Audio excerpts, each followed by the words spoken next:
দৈনন্দিন জীবনের বিভিন্ন কাজে ফুল লেগে থাকে। কিছু ফুল যেমন কাজে লাগে সাজসজ্জার, ঠিক তেমনি কিছু ফুল ঘর সাজাতে এবং কাউকে উপহার দিতেও কাজে লাগে। বিভিন্ন ধরনের ফুল চাষ করার মাধ্যমে আর্থিকভাবে স্বনির্ভর হয়ে ওঠা সম্ভব এবং দেখা সম্ভব অধিক পরিমাণ মুনাফার মুখ। কোচবিহারের এক চাষি কমল বর্মন এভাবেই ফুল চাষ করার মাধ্যমে আর্থিকভাবে স্বনির্ভরতার নতুনভাবে দিশা দেখছেন। তিনি দীর্ঘ সময় ধরে ফুল চাষ করছেন। করি মনে করে এটা মনে করেন ১ বছর গাড়লে ১০ বছর থাকে। মানে এটা অনেকদিন পর্যন্ত হ্যাঁ। এটা থেকে মুনাফা পাওয়া যায়। মুনাফা তো আছেই, তাছাড়া মনে করো যে একটা জিনিস ১ বছর গাড়লে ১০ বছরের মধ্যে আর কোনো রকম চারা কাটতে লাগবে না তোমার। এদিকে চাষের খরচা কমে যাবে। আচ্ছা। মানে জমিটাকে একবার চাষ করে হ্যাঁ, একবার চাষ করে বসাইলে ১০ বছরের মধ্যে আর কোনো ক্ষেত ভাঙতে লাগে না। ফুল কিরকম পাওয়া যায়? ফুল বছরে মোটামুটি ধরে দাও ৩০,০০০। ৩০,০০০ ফুল একেকটা গাছ থেকে? নাকি না সম্পূর্ণ? একটা করে গাছ থেকে বছরে মোটামুটি ধরো ২৫০-৩০০ পিস মাল হয়। ৩৫০ মাল। হ্যাঁ। এই ফুল চাষ করতে খুব একটা বেশি জায়গার প্রয়োজন হয় না। এছাড়াও খরচ ও পরিশ্রম হয় খুবই কম।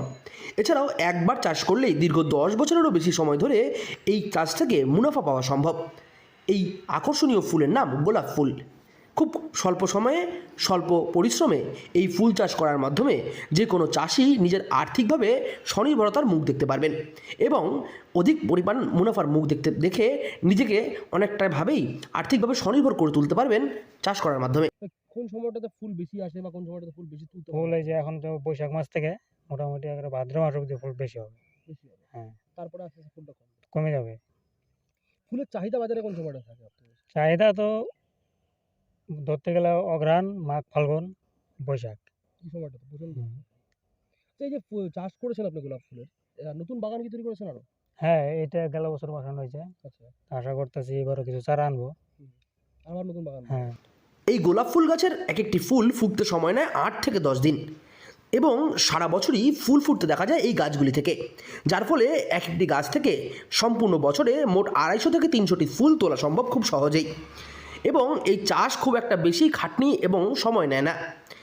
একবার জমিকে চাষ করে ১৫ দিন রেখে তারপর এই জমিতে চারা গাছ লাগিয়ে দিলেই তাহলেই চাষ করা সম্ভব খুব সহজেই। এছাড়াও সপ্তাহে ২ বার কীটনাশক প্রয়োগ করতে হয়। চাষটা শুরু করতে গিয়ে প্রথমে তো মাটিটাকে চুন দিয়ে মাটিটাকে ফাটায় রাখতে লাগবে। ভালো করে চাষ করতে। হ্যাঁ, ১০-১৫ দিন রাখতে লাগবে। আচ্ছা। তারপরে গোবর-টোবর দিয়ে জিঙ্ক, ফার্টিলাইজার যা সার আছে সব কিছু দিয়ে জমিটা তৈরি করার পরে বিটি করে তারপরে চারাটা বসাইতে লাগবে। এটা কি মানে কেল করে বসাতে হয় নাকি একবারে মানে ওই হাত মেপে বসাতে হয়? না, এটা লাইন বাই লাইন দিলে সবথেকে বেস্ট হয় আরকি। কতটা ফাঁকা রাখতে হয় একটা চাষ? এটা একটা চারার থেকে মোটামুটি ১.৫ ফুট বাই ১.৫ ফুট। তাই যে কোনো কৃষক খুব সহজেই এই চাষ করে অধিক পরিমাণে মুনাফার মুখ দেখতে পারবেন। কোচবিহার থেকে সার্থক পণ্ডিতের রিপোর্ট, লোকাল ১৮ বাংলা।